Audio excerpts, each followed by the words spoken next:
So I woke up this morning and I went to go check the news, Fox News, CNN, Washington Post, all the major news outlets, and the only thing I could really notice was the fact that they were trying to divert from what's really going on. Now you might say, "Okay, Dave, that's ridiculous," but what do you mean by that? Well, first off, just wanted to say to anybody listening today, good morning. Hope you guys are well.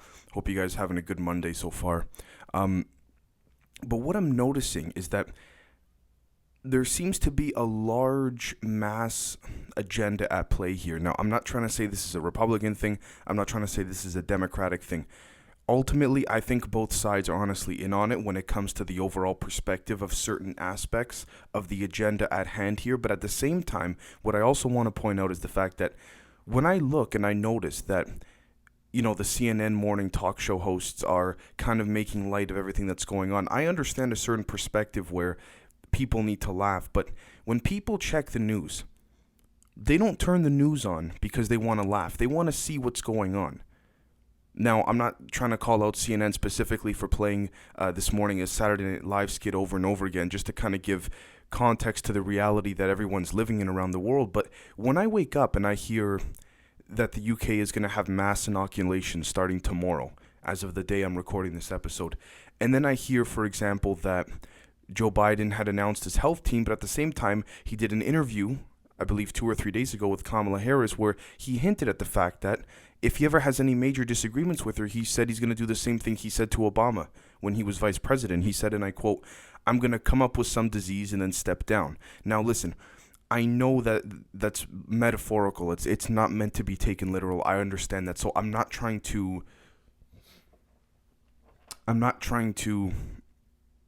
react and overreact rather to something that really isn't there. But at the same time, when you look at a lot of the things that these major politicians have been saying, whether it's Justin Trudeau of Canada when he mentioned the Great Reset, whether it's other leaders around the world saying certain lockdowns are necessary and it's something we need in order to instill the new world order. When you hear quotes like that, then you hear Biden talking about back during the debate with Trump that it's going to be a dark winter.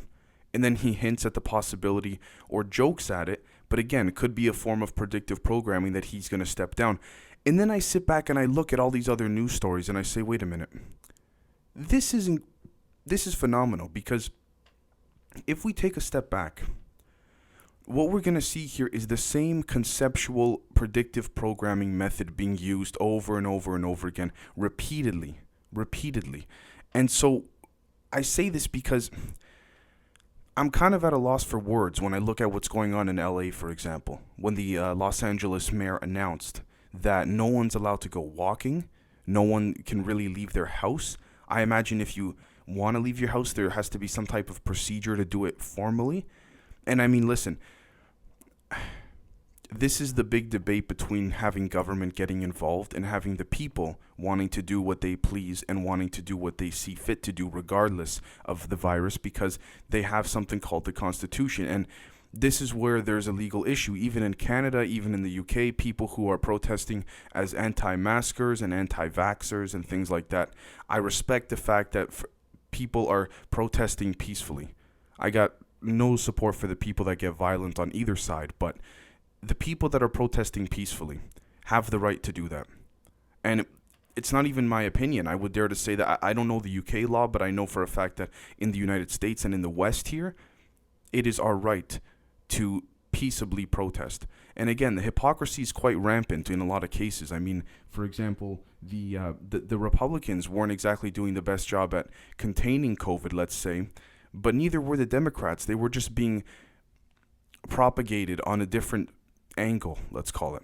And so whether it's people believe it's fake, the virus, or the numbers are inflated, or there's certain instances where it's like a 98% survival rate, and then other people don't believe it, and other people do. Some people have been on their deathbed saying that they don't understand why they're dying because they don't believe the virus is real. As for all of those stories, I don't want to get into that, because everyone is entitled to their opinion, and everyone's opinion and views are equal to that of one another, regardless of how quote-unquote ridiculous things sound. I mean, this is the show where we literally talk about things that seem so far out there.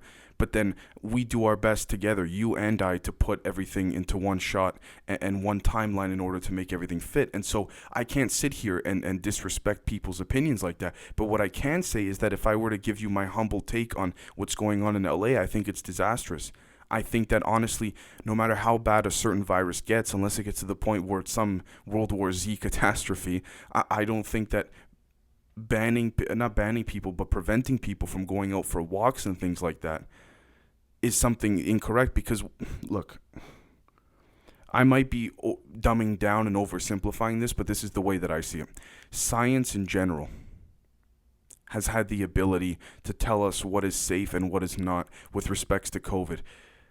They have been saying for months now that walking outside, even without a mask, as long as you're spaced out amongst one another, is probably one of the best, most safest things that you can do at this point in time. Not only is it good exercise, you get sunlight, it helps with your mentality, it helps with people who experience depression, anxiety, PTSD that are just getting worse because of COVID.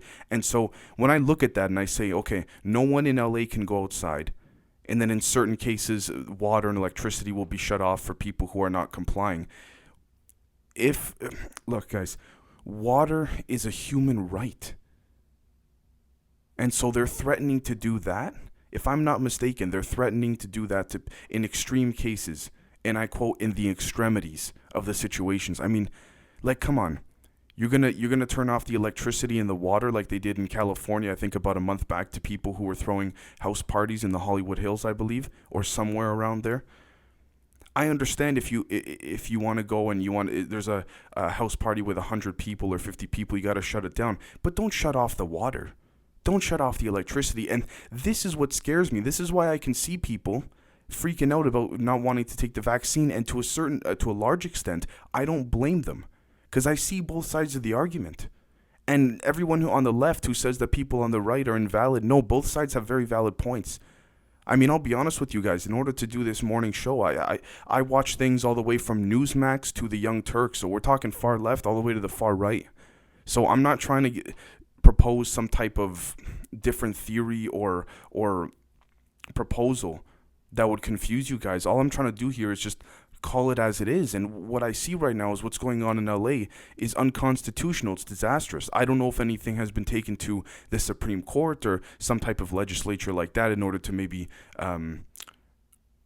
limit the amount of power that the LA mayor has on Los Angeles, similar to that of what the Supreme Court ruled in New York with Governor Cuomo, saying that the whole school situation was unconstitutional. Again, I think that's a fantastic example of what happened in New York, of the Constitution versus trying to keep people safe. And I think we need both sides of the argument, because we need both sides to keep each other in check and in balance. We need one side to say, more than likely conservatives and on the right say, listen, it is bad, but it's not as bad as you may think. And we need those on the left to say, listen, this is very bad, and they tend to listen to the science more often than not. Now, we can debate as to whether or not the science is flawed and how far this entire conspiracy reaches, but I do want to jump on to a couple other things before finishing up this morning episode. Now, the next thing is that there was a gentleman, I believe a former Republican, and he was, I believe, in his 50s, and just checking right here, was arrested in the Bronx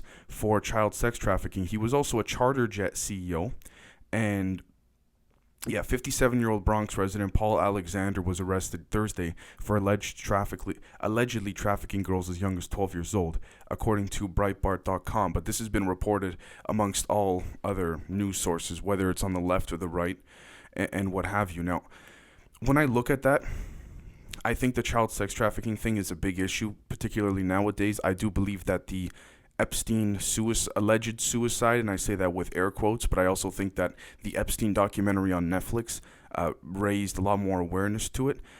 Do I think it's nonsense in the sense that there are people out there that are trying to push certain views that don't exist? I mean, listen, I don't believe I'm in the place to say that, and I'm not saying that as a cop-out. I'm saying that because of the fact that if you had said to someone a year and a half, 2 years ago, that there is an island where a bunch of rich people go to, all the way from famous lawyers, scientists to actors, and then underage girls are raped over there.